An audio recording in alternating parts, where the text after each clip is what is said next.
In my past life, I finally got to marry the man I loved, Daniel Quinn. But after his death, thousands of love letters he had written to his first love were exposed.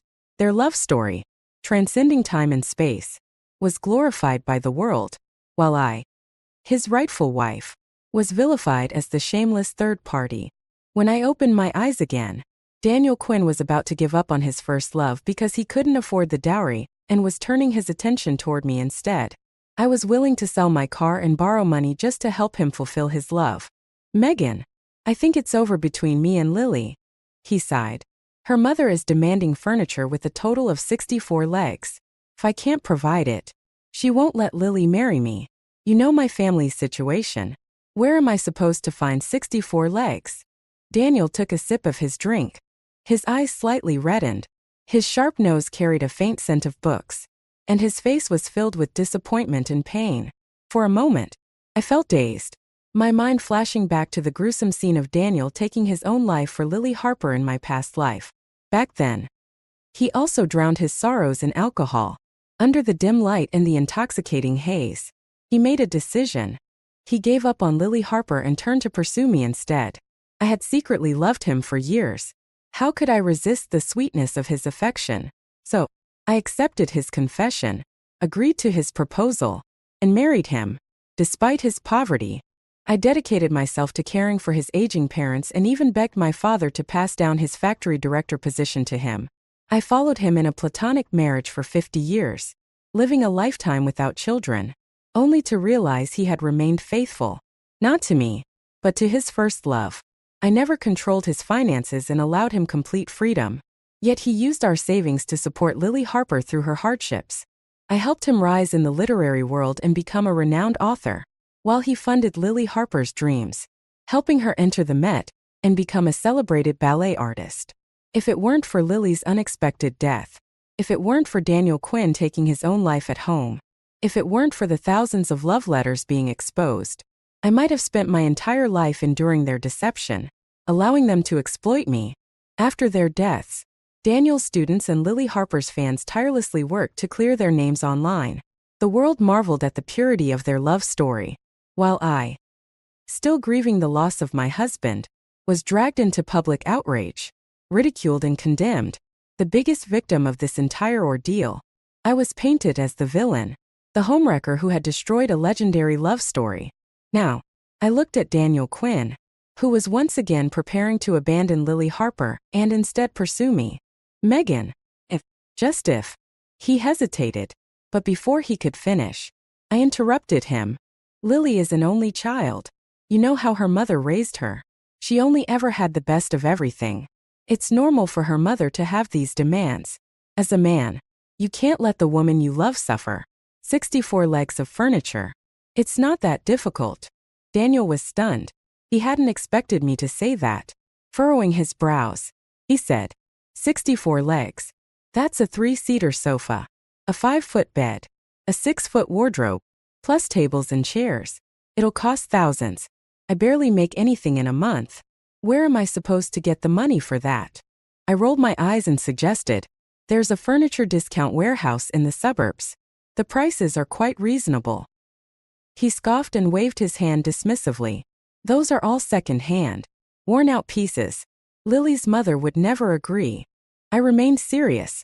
I know a craftsman who's an expert at refurbishing furniture. Once he works his magic, those old pieces will look brand new.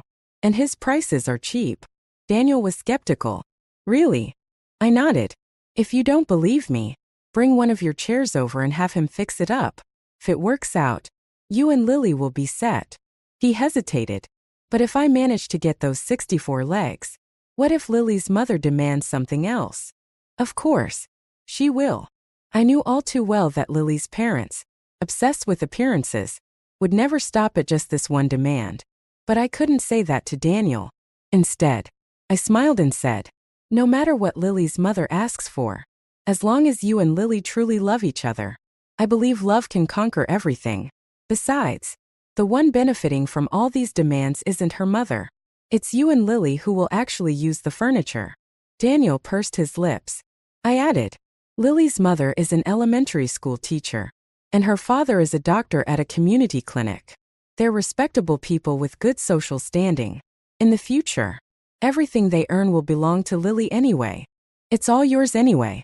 If you're nitpicking over this, you just seem stingy. Daniel took a deep breath and then asked, someone like you. Your dad is a factory director. Your mom is a department head. If you were getting married, would your parents make these kinds of demands? My heart skipped a beat. I suddenly recalled my answer in my past life.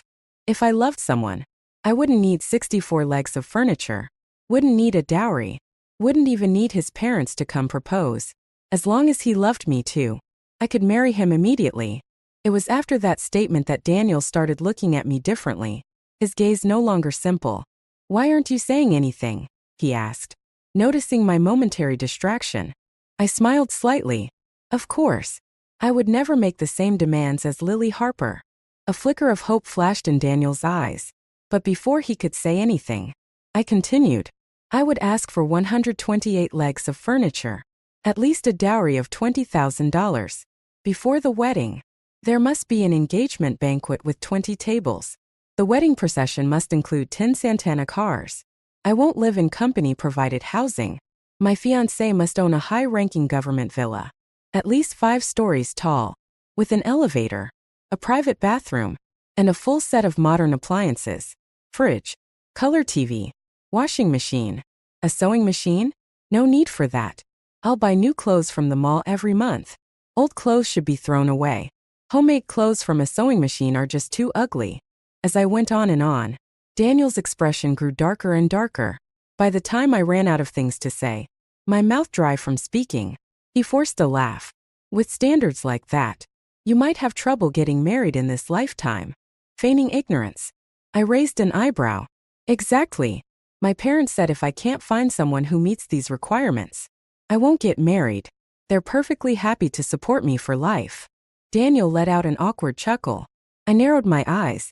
So what I'm saying is, Lily Harper is already a rare and wonderful woman. If you miss this opportunity, there won't be another. You should hold on tight. Otherwise, you might never get married either. His eyes darkened, his fingers tightening into a fist, as if making up his mind. He responded firmly, "You're right. I need to hold on to Lily." With that, he stood up. "Where are you going?" I asked. "To the second-hand market to pick out furniture," he replied.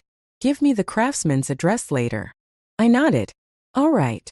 Daniel hauled back 64 legs worth of furniture from the second-hand market and brought them to the craftsman for refurbishment. A fresh coat of paint was applied, and once it had dried, he invited Lily Harper's parents over to inspect it. Mr. and Mrs. Harper were delighted with what they saw and immediately agreed to the wedding. But then came Mrs. Harper's next demand, an 8-table banquet. She insisted the wedding be held at a state-run restaurant, where a single table costs $100, excluding alcohol. That meant $800 just for the food. I had a feeling this wedding wasn't going to happen. Early in the morning, as I was washing up at the communal water basin, Daniel appeared beside me, looking utterly defeated. In the past, I would have stood by his side and helped him think of a solution. But now, I had learned my lesson. Lily's parents had wide social connections. With their daughter getting married, they would naturally want to invite all their friends and family, the school's leadership and staff, the hospital's doctors and nurses. Everyone had to be included. 8 tables meant about 80 guests. Lily's parents had probably calculated everything down to the last detail. These guests weren't just random people. They were connections that could help pave the way for Daniel and Lily's future. There's no such thing as a free meal. One banquet could establish his standing among these people. It was an opportunity far too good to pass up. The benefits he'd gain would far exceed the $800 he'd have to spend. Plenty of people would love the chance to treat school and hospital officials to a meal. Yet they never even get the opportunity. How could he just give up on this so easily? My words reignited a spark in Daniel's eyes. But just as quickly, it dimmed again. "You're right. Lily's parents are doing this for my benefit too. But I already spent all my money on the second-hand furniture. Where am I supposed to come up with another $800? I raised an eyebrow. "Then borrow it." "You mean, you'd lend it to me?" he asked hesitantly. "I don't have that much. But I can help you borrow it. How? Of course. We'll borrow it in your name. Daniel was an employee at the textile factory. Living in the factory dormitory, he was known for being helpful. And since my father thought highly of him, he had built a good reputation. Once word got around that he needed money for his wedding, people would be willing to lend him a hand. The only problem was that Daniel couldn't bring himself to go door to door asking for money. So, I did it for him. No amount was too small. Whether someone could lend $100 or just 10, everything added up. The textile factory was big, and Daniel had strong relationships with many people. In the end, I managed to gather $1,500 for him. When I placed the cash in front of him, his jaw nearly hit the floor. You actually managed to borrow this much? I smiled. It's a little over $1,400. I pitched in a bit to round it up to $1,500. Just count it and go book the banquet at the state-run restaurant. Daniel stared at the money, but instead of looking happy, he slumped into a chair. Disheartened. How long will it take me to pay this all back? He muttered, already sounding like he wanted to give up again. I sighed, forcing myself to be patient. Do you really think Lily's parents would let her marry you if it meant taking on debt? Do you think Lily is the kind of person who would tolerate being in debt? Daniel's eyes flickered uncertainly. This is just temporary. I continued. Once you get on their good side and marry Lily, you can tell her the truth. She'll definitely use her dowry to help pay it back. A glimmer of hope returned to his face. But he hesitated. But, if she finds out I borrowed all this money just for the banquet, won't she be upset? I shook my head firmly. Why would she be upset? She's kind, understanding. She knows how hard things are for you. You went to all this trouble just to please her parents, to marry her. If anything, when she finds out, she'll feel sorry for you. Daniel still looked uncertain, so I pressed on. Lily is nothing like me.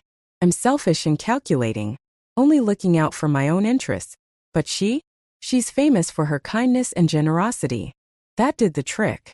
Gritting his teeth, Daniel snatched up the $1,500 and went straight to Lily's parents to book the banquet at the state-run restaurant. As soon as he left, my nosy neighbors started poking their heads out from their doors, whispering megong themselves. Have you lost your mind? One of them scoffed. If Daniel can't come up with the money and breaks things off with that girl, wouldn't that be a good thing for you? Exactly. Another chimed in. Why are you going out of your way to help him? If he doesn't marry Lily, wouldn't you have a chance? Seriously. Someone else muttered. Daniel's such a good guy. How did he end up getting bewitched by that girl? You and Daniel would make a great pair. If you two got together, your parents would be so relieved. I quickly waved my hands. No. I'm still young. My parents want to keep me around for a couple more years. Don't drag me into this whole marriage thing. The neighbors looked at me strangely. Didn't you like Daniel a lot? Now you don't. I grinned. You ladies keep pushing people to get married. But tell me, what's so great about marriage? They blinked in confusion. What do you mean? What's great about it? I tilted my head. You get married. Have kids. Your body changes. You take care of in-laws. Clean the house. Run around all day. And in the end, your husband still calls you an old nag. I don't want any part of that life. The women's faces soured. How can you say that? I just raised an eyebrow at them. They soon walked away. But not before glaring at me. After all, what I said had hit a nerve. That evening, I sat at the front yard cracking sunflower seeds, listening to a group of little kids playing in the mud while gossiping. Daniel is really going all out this time. He took Lily Harper's parents to the state-run restaurant and booked 8 tables for the wedding banquet. Yeah, and each table will have 2 packs of cigarettes, 2 bottles of liquor, and a bottle of soda. Oh, and there'll be wedding candy for everyone too. This afternoon. He even promised to take Lily to the county to get 2 sets of wedding outfits made. The wedding is set for 2 weeks from now. Hearing this, I nodded to myself. It seemed like this wedding was officially set in stone. One of the kids turned to me. Look at you, chasing after Daniel for all these years. And in the end, you got nothing. I feel bad for you. I crossed my legs and casually handed him a handful of sunflower seeds. Feel bad for me? Do you think marriage is a good thing? The kid took the seeds and thought for a moment. I don't know if it's good or bad, but everyone seems to like getting married. My parents did. My 2 brothers. And my 2 sisters too. Even though they argue all the time, they still got married. Then he suddenly leaned in closer and whispered, Megan, why don't you wait for me? When I grow up, I'll marry you. I chuckled. Why do you want to marry me? The little boy grinned. Because you're pretty. 100 times prettier than Lily Harper. I like you. His sudden confession made me reach out and pinch his cheek. He yelped in pain and pouted. What was that for? You can't just pinch your future husband like that. I huffed and playfully kicked him on the butt. Go play somewhere else. You little rascal. But he got serious, wiping the mud off his hands before looking me straight in the eye. Megan, listen to me. When I grow up, I'll get you 128 legs of furniture, a fridge, a washing machine, a TV, and at least 9 cars for your wedding procession. I'll book 18 tables at the state-run restaurant. You won't have to envy Lily Harper at all. His determined expression almost moved me to tears. If only his face weren't still smeared with snot. Just then, Daniel came back, looking pleased with himself. He was carrying a stack of wedding invitations. Seeing me, he handed one over. Megan, this wedding wouldn't have happened without your help. This one's for your parents. You'll sit at the main table with us. Of course, I knew he wasn't inviting me to the main table out of sentimentality. It was because he valued my father, the factory director. I smiled. All right. I'll make sure to let my dad know. Daniel also handed an invitation to the little boy. Give this to your parents. They should come celebrate too. The kid took the invitation and, in a sulky tone, muttered, Daniel, I'm telling you, when I get married, my wedding will be even grander than yours. Daniel just laughed, not taking it seriously. The sky was getting dark. We each returned to our rooms. Not long after, my dad came home. He picked up the wedding invitation, his face unreadable. He sighed again and again, then turned to comfort me. Daniel is a good guy, but our daughter deserves someone even better. Don't be sad. My mom, having heard that Daniel and Lily's wedding was officially set, specially bought some meat that evening and made me a rich broth. When she placed the bowl in front of me, she also tried to console me. That boy Daniel isn't all that special. If he couldn't end up with you, that's his loss. I ate the meat heartily, completely unbothered. Mom, Dad, I'm really not sad. He's just a man. They were surprised at how easily I let go. Really? You're not upset at all? Of course not. But right now, everyone thinks you love Daniel so much that you're willing to go to ridiculous lengths for his wedding. If you really loved him that much, wouldn't it make more sense to let the wedding fall apart so you could have a chance? I rolled my eyes. A chance? What kind of awful chance is that? Your daughter doesn't need something like that. No matter how I explained, my parents still believed I was heartbroken. After all, they had seen firsthand how much effort I had put into Daniel before. I couldn't be bothered to keep arguing, so I changed the subject. How much money do you two have right now? My parents immediately frowned. Why? You're not thinking of giving it to Daniel, are you? They were so cautious, as if terrified I might steal from the family to help him. I sighed and reassured them. No. Why does everything have to be about Daniel? He's getting married, and I'm not stupid enough to chase after him. I have other plans. That made them hesitate. What do you need money for? Then, the government is opening up opportunities for private businesses now. I want to start my own business. I need some money to buy inventory. My dad took a sip of his liquor and frowned. Having ambition is good, but becoming a private business owner? That's too lowly. I didn't know how to explain to him that in just a few years, many state-run enterprises would collapse, and a wave of layoffs would sweep through the country. Society was about to undergo massive change. What I was doing wasn't reckless. It was adapting. Dad, your mindset is too outdated. We're all working-class people. There's no such thing as noble or lowly work. I just want to follow the government's new policies. Besides, I'm not asking for much. Just $1,000. After much persuading, my parents finally agreed to let me try running my own business. The next day, I took the money and went to the city to look at rental spaces. But shop rents were already soaring, and $1,000 wasn't nearly enough to open a store. My parents had worked their whole lives to save that much, and they were giving it to me out of love. I couldn't afford to waste it. After thinking it over, I went to visit my uncle. He was a truck driver and had seen a lot of the world outside our town. I asked him for advice. He told me, electronics, clothing, and toys are big in Guangdong. Food products are mostly in Xiamen, Fujian. Steel and automobiles are booming in Hubei. Agricultural processing is growing in Hunan. Electronics and aviation are taking off in Sichuan and Shaanxi. If you're looking at tobacco, tea, or tourism, Yunnan is your best bet. Every city has its specialty. He continued. Right now, our northern region isn't fully embracing the market economy yet. If you want to do business, you'll have to go south. But with so many cities in the south, where should I go first? I asked. Go to Zhejiang, he suggested. Almost everyone there is a business owner. They value private enterprises more than anywhere else. If you can convince your parents, I'll take you with me on my business trip next week. You'll see for yourself. All right, I'll go talk to them now. I rushed home and told my parents my plan. They were stunned, as if I had just said something outrageous. You must be joking, my dad said, still trying to process it. I looked at them seriously. Dad, you're almost 60. Who knows how much longer you'll be factory director?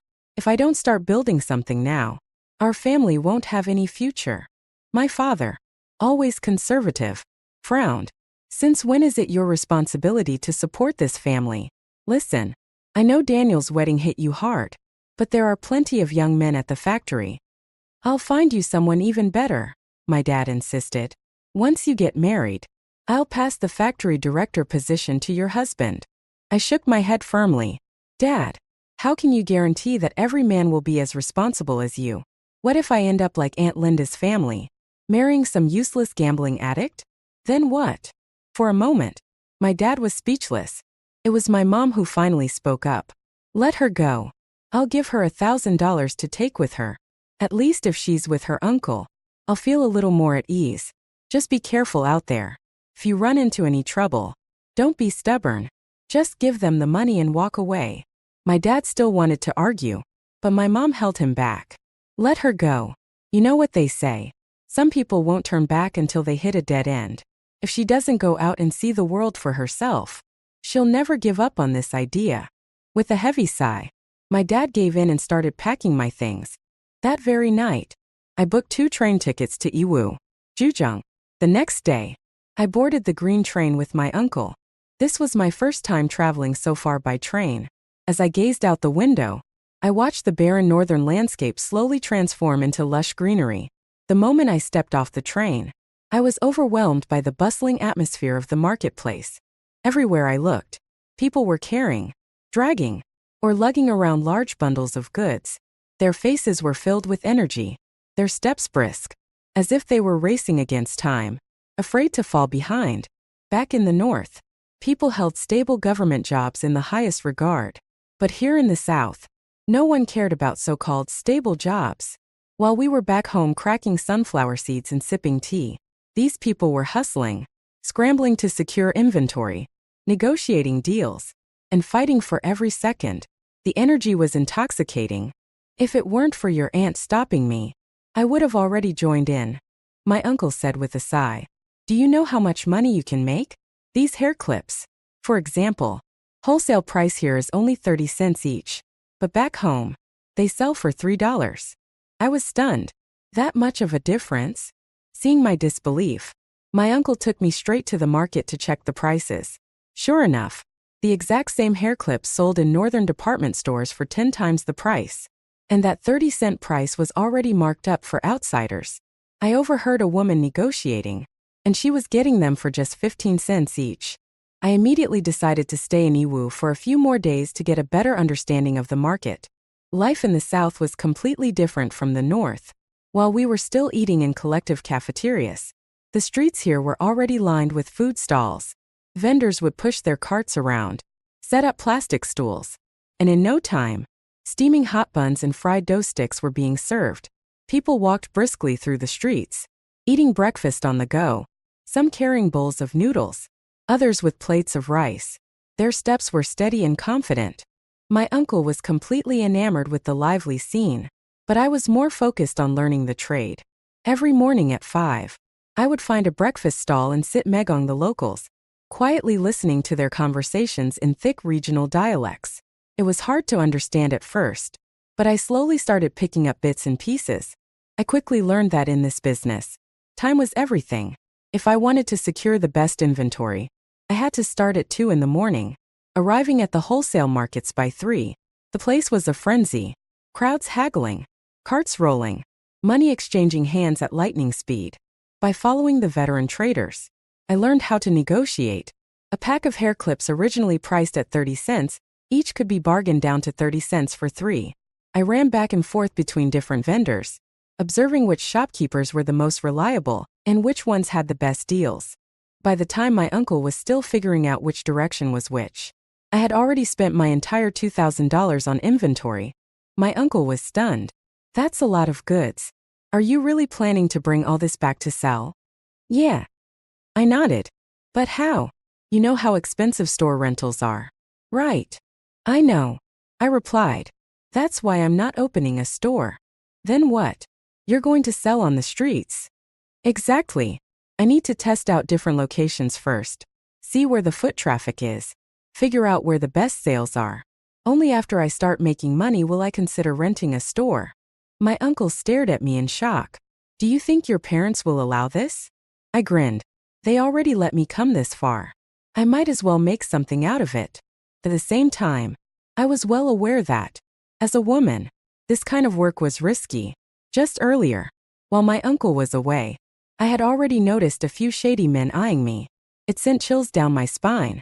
For now, I needed to focus on getting these goods shipped back home. If the profits turned out as expected, I could then talk to my uncle and aunt about joining me in the business. After spending a week in Iwu, I returned home and set up my small street stall. I laid out hair accessories, trinkets, gloves, and hats on a waterproof cloth. And soon enough, people started asking about prices. I decided to sell everything at 20% off the standard department store prices.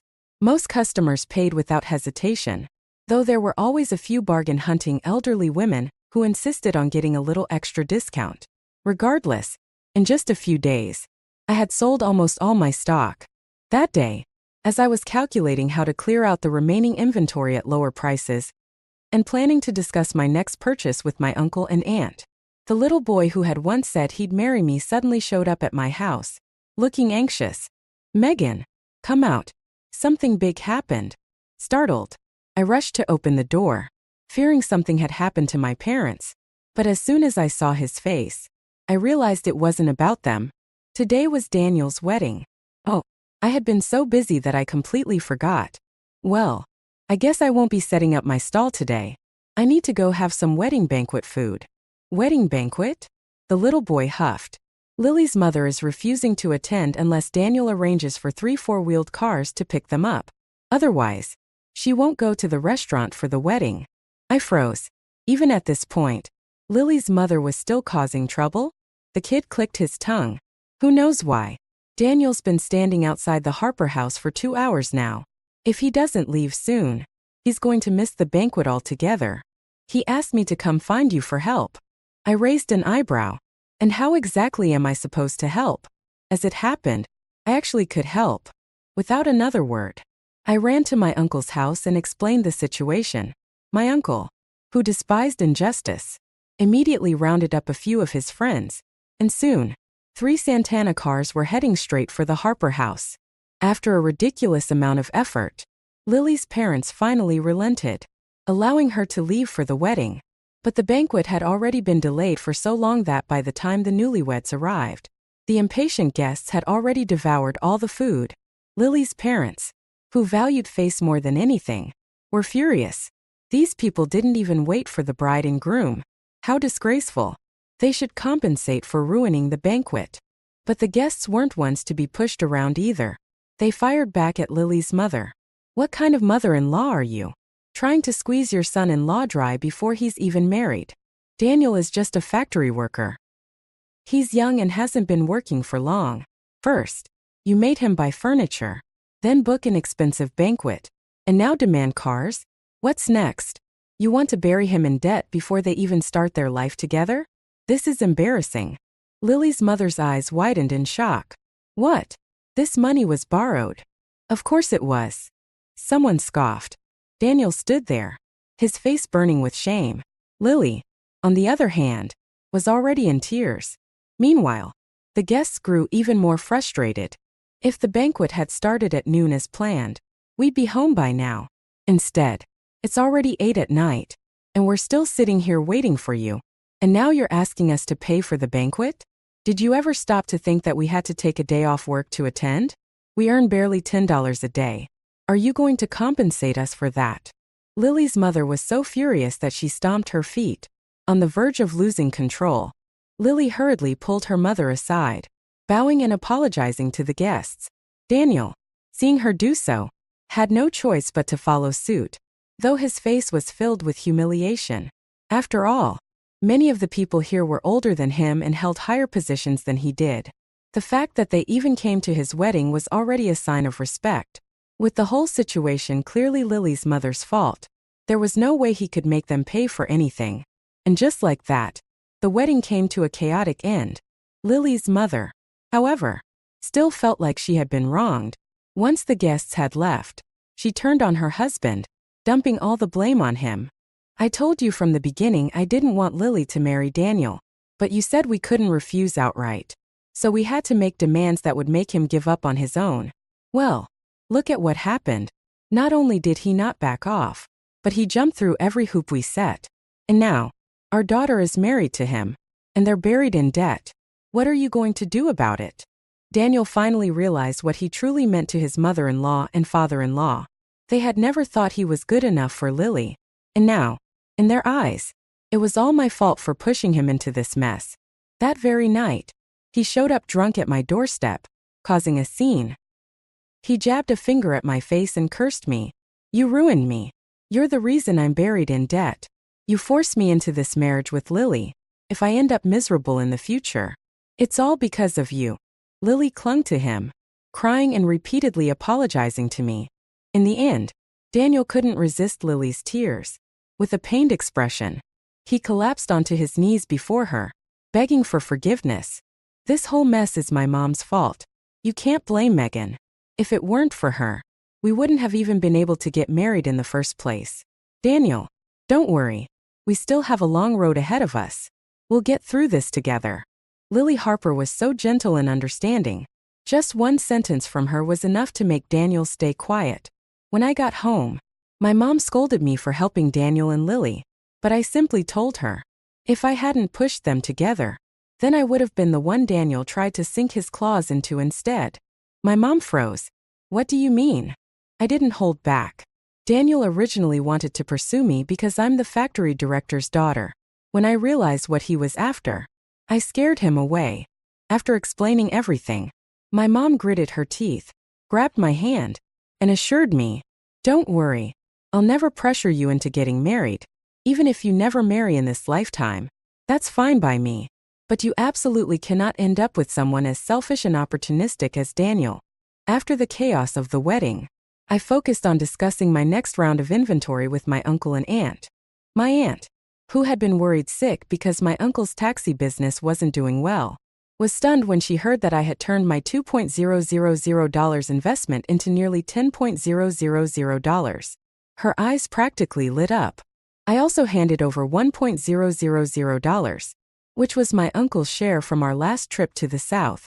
My aunt accepted the money, relieved, because it solved my cousin's school tuition problem. She was so moved that she teared up on the spot and immediately agreed to let my uncle join me in sourcing inventory. But buying goods wasn't as simple as just walking into a wholesale market and spending money.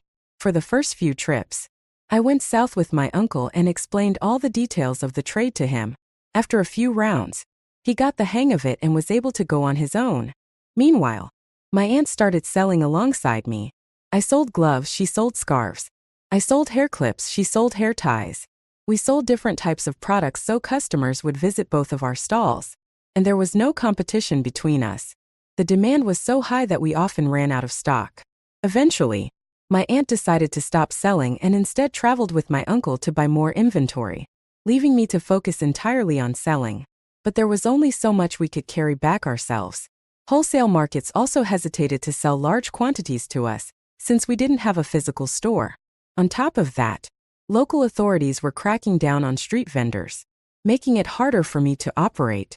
Carrying limited stock and constantly moving around to avoid getting shut down wasn't a sustainable solution. Since I had some money saved up, I decided to rent a storefront. On opening day, my store was completely cleaned out by eager customers. My uncle and aunt couldn't stop smiling, and even my parents were left speechless at the sight of all the money I had earned. "Are you becoming a rich businesswoman now?" my dad asked in disbelief. I grinned. "If I'm a businesswoman, then you too are the parents of a businesswoman." It was only then that my parents realized I hadn't been playing around. I was serious about building my business. At the same time, my dad had an unsettling realization. If everyone preferred buying stylish, trendy goods from the South, then who would still want the outdated products made by his textile factory? My mom fell into deep thought as well. That's true. Compared to these Southern products, the stuff our factory makes isn't as attractive or practical. That night, neither of them could sleep. I could hear them tossing and turning in their room. I knew exactly what they were worried about. The country was going through a major transformation, and industries that couldn't keep up were being left behind. The factory's declining profits had already led to layoffs, and the upcoming winter season was bound to be tough. Right before the Lunar New Year, the factory issued official layoff notices. My mom was megong those let go. Even though my dad was the factory director, there was nothing he could do to help her. But instead of despairing, my mom just shed a few tears before brushing it off. "Our daughter is so capable now. I might as well retire early and enjoy life a little." But not everyone who lost their jobs took it so lightly. Daniel, in particular, was in deep trouble. Still drowning in debt from his extravagant wedding, he had become an outcast at work. Naturally, when layoffs came, his name was the first on the list. To make matters worse, his company-owned housing was taken away, forcing him to move in with Lily's family. Now unemployed and completely dependent on his in-laws, he barely left the house. He had turned into a stay-at-home son-in-law, which quickly made him the laughingstock of the town, and an unbearable burden to his mother-in-law. Lily Harper didn't want to spend the rest of her life living like this. She kept pressuring Daniel to find a job, but with his weak build, he wasn't suited for manual labor. One day, I posted a hiring notice for a sales assistant in front of my store. To my surprise, Daniel walked in, looking for work. The moment he saw me standing behind the cashier counter, he was visibly shocked. Why are you here? Are you the owner of this place?" I smiled and nodded. "Are you job hunting?" I asked. "Unfortunately, I only hire female sales assistants. You can see for yourself. I sell women's products." Daniel glanced around the store and let out a soft sigh. "That's great. You've become a boss now too." I didn't dwell on his words. Instead, I pulled out $1.500 from the drawer and handed it to him. "Back then, I played a part in pushing you and Lily together. I never expected her parents to be so cruel. Seeing you suffer like this. Well, this money is part of what I helped you borrow before. Take it and pay back the neighbors first." He froze and immediately shook his head. "I can't take this." I shook my head as well. "There's nothing wrong with taking it. Just focus on finding a job and building a future with Lily. Don't let money crush your hope for the future." I was encouraging him, but I was also making a point. I wanted him to see the vast difference between us now. But Daniel didn't seem to get it. His eyes turned red as he took the money, and when he looked at me again, there was something unsettling in his gaze, a hint of longing that had no place between us. "Megan, he hesitated. "If I hadn't married Lily back then, would we have had a chance?" I looked past him and saw Lily walking into the store, drawn by the job posting. With a helpless sigh, I nodded. "Yes, we would have had a chance." Daniel immediately grew emotional. "Megan, the moment Lily's mother demanded 64 legs of furniture, I wanted to give up on her. I wanted to pursue you. But what you said that day, it broke my heart. Now, my life with Lily has turned into this mess. I regret it so much. If I divorce Lily, will you give me another chance? I swear, I'll love you for the rest of my life." I let out a soft laugh and spoke clearly, directing my words toward the teary-eyed Lily standing behind him. Did you hear that? Do you agree to the divorce? Lily wiped her tears and suddenly threw her handbag at Daniel. You heartless bastard. I gave up my own parents for you. And this is how you repay me? You're disgusting. She trembled with anger. Fine. You want a divorce? You got it. Because of Lily's presence, Daniel never got to take the $1.500. Not long after, I didn't hear news of their divorce. Instead, I learned that Lily was pregnant.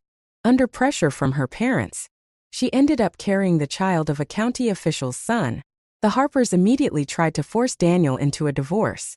Daniel, however, refused unless he was compensated with $20,000. The Harper family didn't have that kind of money, so they tried to ask the county official's son for help, but he wasn't a fool. He had only been toying with Lily and had no intention of taking responsibility. Realizing the truth about her affair, Lily finally abandoned her parents' dream of marrying into wealth. She reconciled with Daniel once again, and the two of them tried to follow my path, sourcing goods and setting up a street stall. But the market had changed since I first started.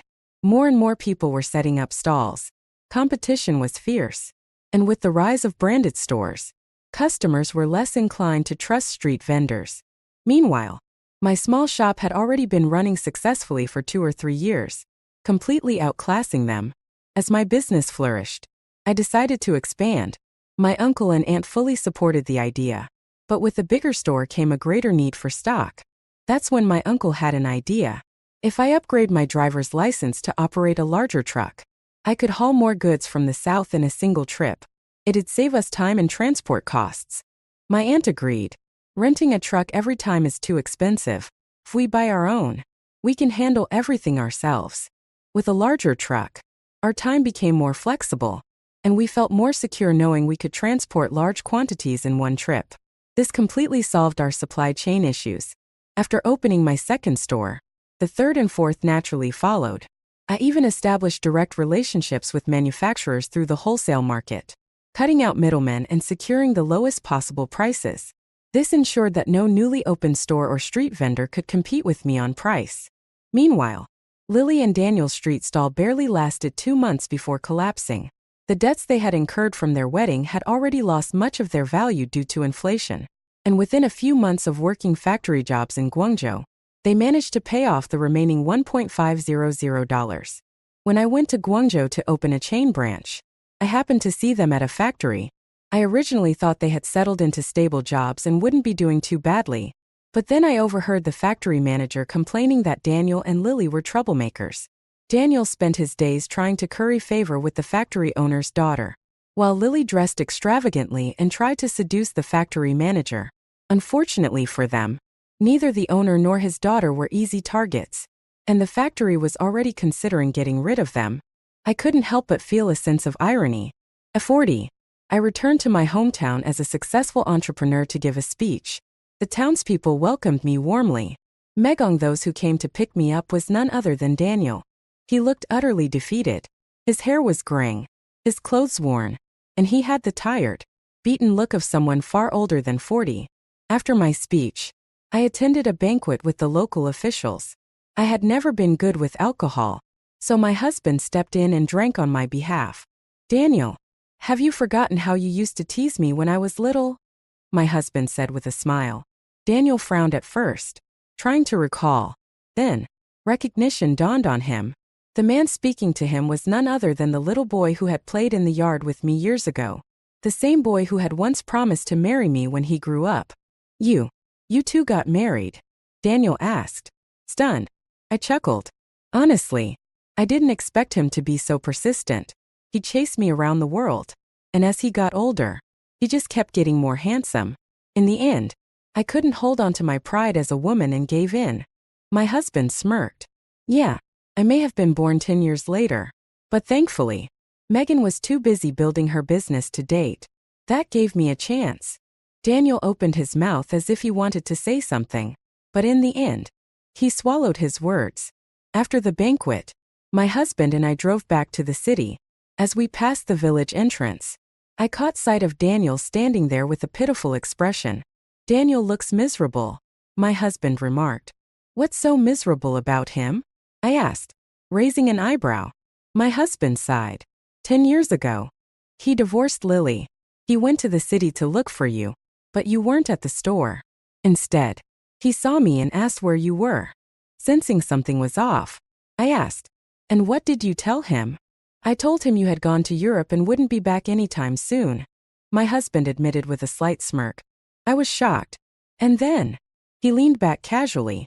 Well, I didn't expect him to actually go to Europe to look for you, but he did. I was speechless. He continued. From what I heard, his life there was miserable. He had to work 3 jobs just to survive. On top of that, he was constantly harassed and beaten because of his race.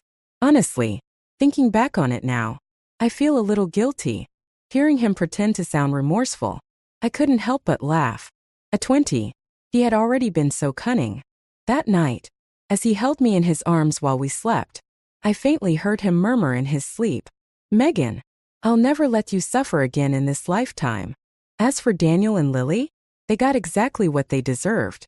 I felt exhaustion wash over me and slowly closed my eyes, too lazy to even think about the deeper meaning behind his words. All that mattered was that I was living my happiest life.